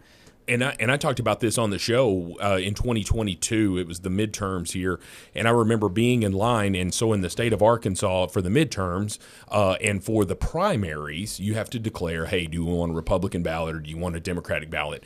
And so I'm waiting in line, and there's a gentleman who's wearing a World War II vet hat. And he looked like he was in World War II. And so this is 2022. So at that point, this dude's probably at least 95, maybe closer. He's pushing 100. So, excuse me. And he goes up there and she goes, would you like a Republican or a Democrat ballot? And he goes, I'm a Democrat. And I just couldn't help but think, sir, you used to be a Democrat. Yeah, right. There's no way you still are. You don't realize what your party has done, and they just left you in the dust, spit on you as a World War II vet. I'm glad you brought that up about World War II vets, because to get back to the point of today's show is that one of the favorite parts of the State of the Union speech is the people that he honors up in the balcony, up in the upper areas. And to see that gentleman that he honored with the Medal of Honor, the 100-year-old World War II veteran, that was an incredible moment. We talked about it yesterday because I knew that the World Cup, or that the U.S. hockey team was going to be there. Mm-hmm. That was an incredible moment. Every moment with every guest is always just great TV and great for the audience to see those folks being rightfully honored. And that gentleman there, that was a special moment, seeing him get emotional at 100 years old, knowing what he has seen and what he's done in his life. It was and he pretty just looked special. around. He just looked around and took it all in. He just took it all in, man. Tell he was sponging that in. Phenomenal. We got to take a quick 1 minute break, and Rob, we'll see you tomorrow, brother, because I know you got. I got to go pick up my dog from daycare. Mm-hmm. We got to get used to this new schedule. Most of the time, I'm going to be here, but I do have to go. My dog's at daycare. We take him once a week to get him some exercise. He's a lab. If you're a dog lover, and his name is Bucky Boy, and he's phenomenal. We'll say hi to Bucky. Yep. For us, Bucky Boy. Bucky Boy. We're going to take a quick break. Me and Eric are going to be right back here in just a moment. This is the Paul Harrell Program. Behind every precious life, there was a choice. Behind every family moment, behind every special memory, there was a choice. A life of joy. A life that is beautifully and wonderfully made. At 7 Weeks Coffee, we are funding the pro-life movement, one cup at a time. Will you let your coffee serve a greater purpose?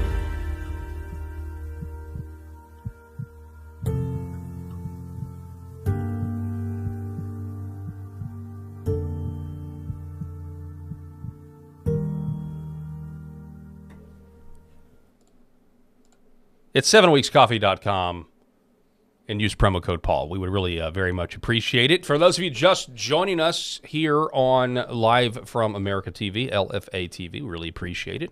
Again, my name is Paul Harrell, and this is the Paul Harrell Program. And I'm once again joined by our guest in seat number 3, Eric Haynes. Eric, sir, thanks for sticking with us. We appreciate it. Absolutely. It's so great to be part of the conversation. One of the best parts of the State of the Union was also when Donald Trump reminded us of how crazy the left actually is. And there's nothing crazier than teachers trying to secretly transition a child. That's crazy in and of itself. What's even worse is to do it without the parents' knowledge and actually actively trying to prevent the parents from finding out that they're trying to get their child's brainwashed and converted into their new woke sex religion. And President Donald Trump highlighted that, I think, beautifully the other day at the speech. And honestly, I had forgotten about Sage. Yeah. I had forgotten about her. I remember hearing her story, and I remember hearing the parents doing the interviews, how the government of Maryland won't let us have our child back because she is, where we won't say that she is a boy. She's actually a girl. I remember hearing about how the government of Maryland put her in a foster home with a bunch of dudes who, according to what I've heard, it didn't go well. It went the way you would expect it to go. Yeah. But now she seems very well adjusted, and she's going to a Christian university, Liberty University, on scholarship, and she was at the State of the Union last night, and the Democrats are insane. The Democrats are evil, they are wicked, and they're literally insane. And they sat down, obviously, during all of that recognition. And this is where verbally, my comment a while ago about how nonverbal he was for those seconds where all he had to do was kind of look over to the side. This is where he finally said, these people are crazy. And it was perfectly said right at the right time. It was good. So it's Sage Blair. Hang on one second. Let me throw this up here. Forgive the empty seat that we have now. But Sage Blair, here is Bob McCoskren. President Donald Trump's guest for his State of the Union address included Sage Blair, who was separated from her parents at 14 after school officials attempted to secretly transition her. Let's actually just let the President and Commander-in-Chief explain it for us. Listen to this. In the gallery tonight are Sage Blair and her mother, Michelle. In 2021, Sage was 14 when school officials in Virginia sought to socially transition her to a new gender, treating her as a boy and hiding it from her parents. Hard to believe, isn't it? Before long, a confused Sage ran away from home after she was found in a horrific situation in Maryland. A left-wing judge refused to return Sage to her parents because they did not immediately state that their daughter was their son. Sage was thrown into an all-boys state home and suffered terribly for a long time. But today, all of that is behind them because Sage is a proud and wonderful young woman with a full-ride scholarship to Liberty University. Sage and Michelle, please stand up.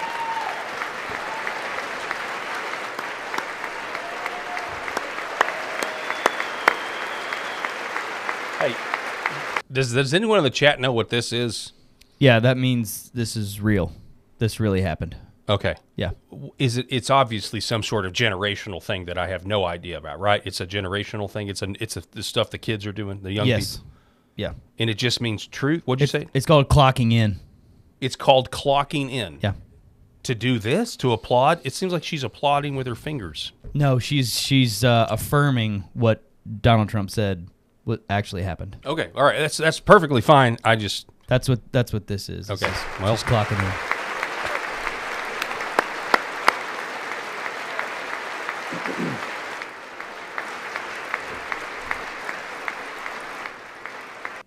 But surely we can all agree no state can be allowed to rip children from their parents' arms and transition them to a new gender against the parents' will. Who would believe that we're even talking about this? We must ban it, and we must ban it immediately. It's incredible. Yeah. Does he say anything else? Easy. I'm telling you. Yeah, here it is. This is it. Look, nobody stands up. These people are crazy. I'm telling you. They're crazy.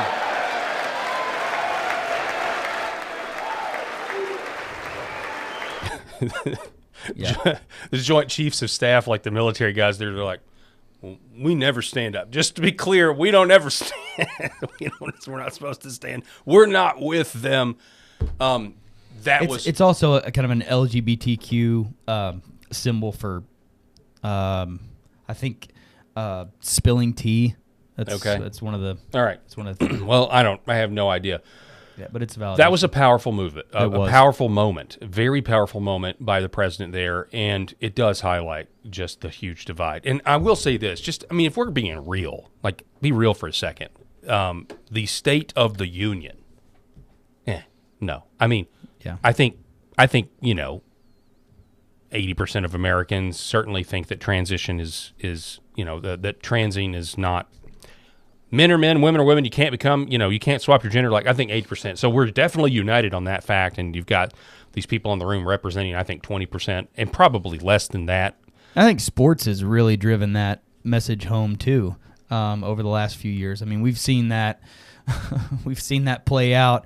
Finally, legislation is catching up to protect daughters like mine who compete in sports and who don't want to compete against dudes. Mm-hmm. Who don't want dudes breaking all the records that have held for many years. And so it's, anyway. Yeah. No, the sports thing has really driven the message. But the state of our union is strong. I just in terms of the United States of America, I'm not trying to be like a Debbie Downer or anything, but I really think that it's great that the Republicans, are in power and the Democrats aren't. It's great that Democrats are in control of the House, the Senate, the presidency. I get it. The Supreme Court, not great on the tariffs, but it could be a lot worse. So I get it in that sense.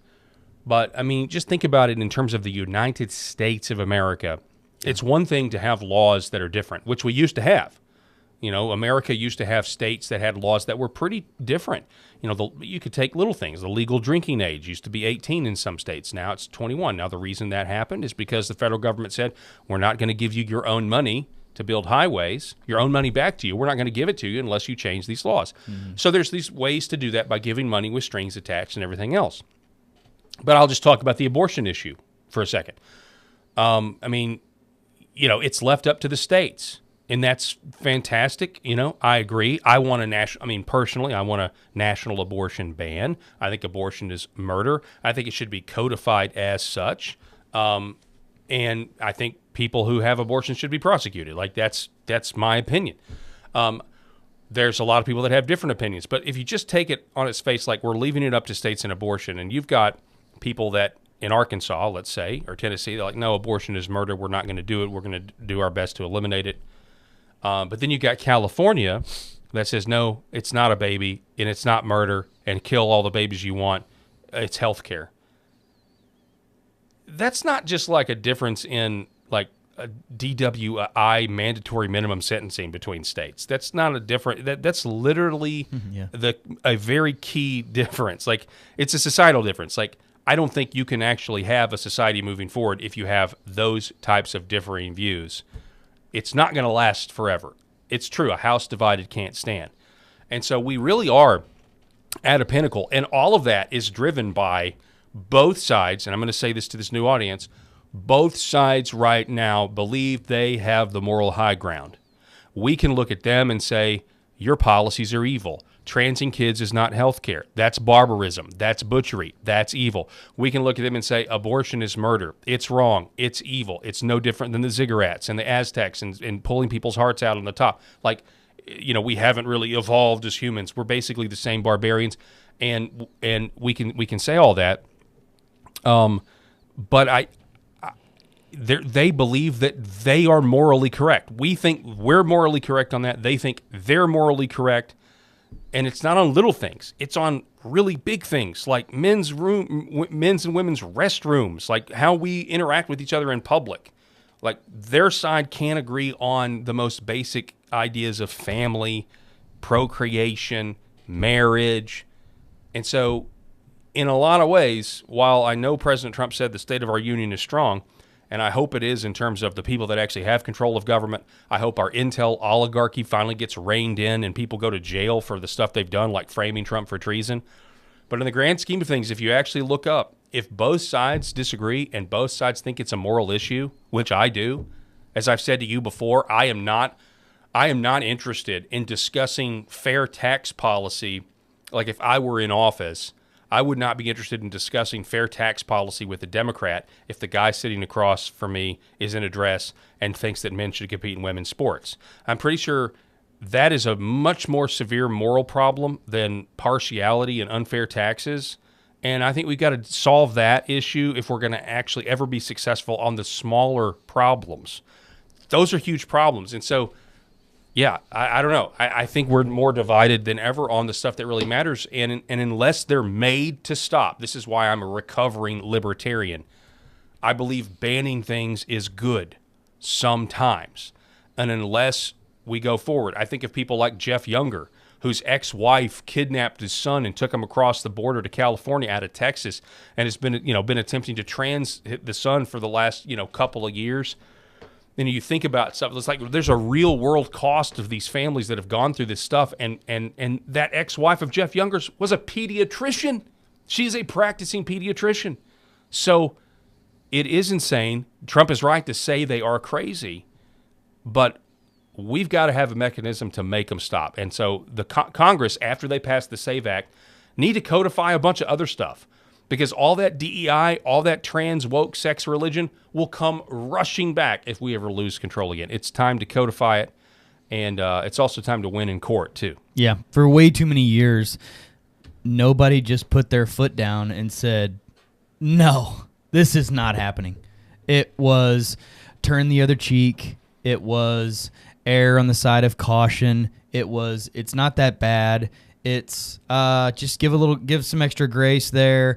There were a lot of Christian principles that were really, really abused and taken in the wrong direction to where now that moral decay that we saw for decades is really biting at all of us. And so folks like me that are trying to raise 4 little kids and trying to show them right from wrong in a society that has blurred the lines so badly, and that I'm constantly worried every single day about what they're going to be confronted with at school, what they're going to be confronted with at sporting events and other things. I'm on edge so much now as a parent, way more than my parents ever would. And my parents apologize to me when we have private conversations because their eyes are just... It's like they're deer in the headlights when they hear about some of the stuff that the kids from this generation are facing and what they're being put through and what they're seeing and what they're told as your version of right is your right. Your truth is your truth. No, that's not how I was raised. That's not how you were raised. And we're trying so hard now to swing that pendulum back because that's what happens in the house. The pendulum swings, and it just gets really out of whack. So that was my black pill. So let me be a black pill bulimic. Okay, we're gonna regurgitate it, and we're gonna take the white pill. All right, or the red pill, or whatever. Someday I'm going to tell you guys about my game. It's behind me, Left Wing Will and the Red Pill. I made a card game. I'll tell you about it sometime. We're actually going to play it at some point in the near future. Hey, and just to say while you're teeing this up, this is why conversations like this are so important, and this is why audiences are feeding and enjoying conversations like this, because it's so different than the junk that the mass media puts out on a daily basis with small little panels that have tiny little 15-second snippets. Yes. They yell at each other. It's the same talking points from each side, and then they go to commercial, and then no point is made. No one is converted. No one has any amount of swaying one or the other. You just hear the same junk over and over, hour after hour. Mm-hmm. So this is why I just love being parts of conversations like this. I appreciate you, Eric, and I appreciate you sacrificing your time to be with us. So here's the deal. In the midst of all of this wickedness, as I said at the top of the show, the wickedness is actually serving to wake people up. And I don't think it's the wickedness as much it's the hand of God. Yeah. Because, the light exposes the darkness. And you see when I think the light comes first. And so I think any of these people out there, and I'll give you an example. I know people who have come to faith in Christ over the last 6 years. Not over, 6 years ago, but, and they were New Age. They were, it's funny, the generation that I guess I'm technically a part of as a millennial, but I don't feel like a millennial, but the generation just kind of, I don't think it's a generation. I think they're still millennials, but they're in their 30s and I'm in my 40s. Right. It's not atheism that's the issue with these people. They're spiritual, right? The New Age, the spirituality and everything, that's there. It's weird, the atheist and the rise of atheism is more of a boomer thing, and I think we've talked about that before. Yeah. The pendulum is swinging back there too. Yeah. So, but what you got was what you said. This is my truth, and these people that I know that came to faith in Christ, they said they became aware of the human trafficking at the border and the global sex trafficking trade that is a multi-billion-dollar a year business, and they became aware of just how evil the elite are.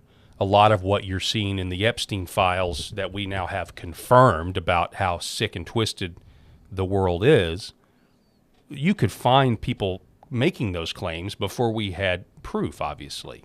Like people were talking about Jeffrey Epstein before everybody was talking about Jeffrey Epstein, right? But it was in small circles or whatever. So they became aware of that. And they were smart enough, and I would say, dare I say, actually not. They were fortunate enough that the Lord enlightened them and opened their hearts to realize there was a flaw in their New Age spiritualism that is like, that's your truth, that's so special, because they were able to say, wait a second, killing children, trafficking children, raping children is evil.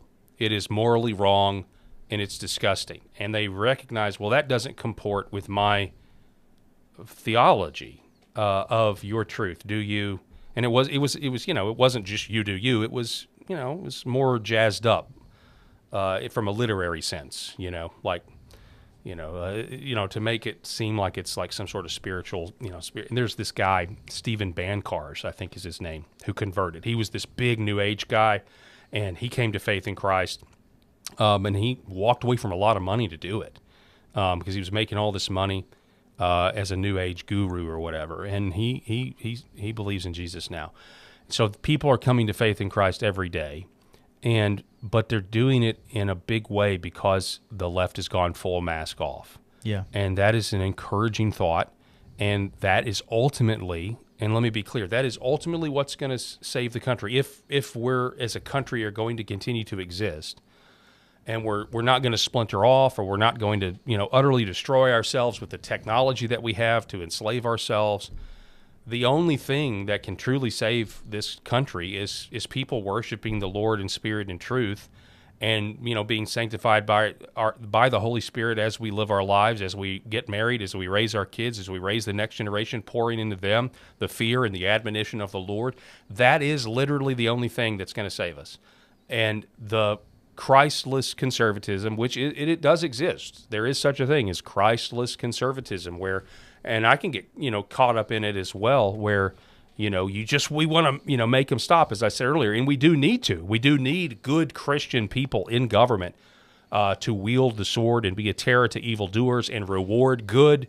Again, where does good and evil standards come from? It comes from God. But that is the only chance that we really truly have. Yeah. We can look at the negative stuff that's still going on. We can also look at the positive things, like thank goodness Kamala Harris isn't putting Christians into boxcars. But anyway, ultimately it's gotta be the Lord's blessing on us, or we've got nothing. Well, and we talk about on this program a lot about tipping points. We've hit that topic for weeks because you only get so far to where people finally say, that's it. I'm only going to watch so many Leah Thomases on the podium getting medals. I'm only going to see so many videos from people's phones of men and women's bathrooms. I'm only going to see so many images coming out of Middle Eastern countries of people being slaughtered. I'm only going to see so many things to where I'm finally going to say, that's it. Like, that's enough. Enough is enough. And we have an administration now that has said from the beginning, from an extremely talented and fantastic cabinet, enough is enough of the nonsense. And you people over here that have been pushing this nonsense, as we just saw, are crazy. And he's calling it out. And it's what we love and what so many people hate about him and that Trump derangement takes over, is that he calls it out exactly like it needs to be called out. And what too many people have been too gutless for so many years to say, either on air or whatever, because of wokeness, because of political correctness, because of fear, because of whatever else, they would not take a stand. And now finally a lot of people, the silent majority, are saying silence is over. Yeah, I think you're absolutely right. I've had enough. I'm protecting my kids. Bad Mood 001 says, honestly, the hand of God is the only thing holding America back to handle this peacefully. Wow. Interesting. Yeah. Godly in government needed. Yep, or God in government needed. Oh, we had a comment here. So AV 1965, great show, gentlemen. Thanks for interacting with the chat. You're welcome. Of course. We have DZ Nux, great show, Paul and Company, longtime viewer of LFA. Y'all are a breath of fresh air for podcasters and the channel. Appreciate that, DZ Nux. I got a feeling it's inevitable. I'm going to say somebody's username and basically Bart Simpson myself at some point, because there's got to be some of these usernames that are like my jock strap. You know, you remember that? You know that one? No. You call the bar and I'm looking for somebody. Okay, what's his name? Last name Strap. Oh, that. First yes. name My Jock, and then the guy My Jock Strap. Yeah. I mean, I'm going to do that. It's absolutely inevitable. I'm going to be trolled. Bethany Miller, welcome to LFA. Love you guys. Appreciate that. Then we have 7 Card 21. Nice addition to the family. Thank you guys. Thank you guys. Thank you. And thanks, Jeremy Harrell. Let me tell you something about Jeremy Harrell that I think is interesting. I was talking about Christless conservatism a second ago, and how, that is out there. People will, a lot of people will do anything to make a buck, and there's nothing wrong with making money. But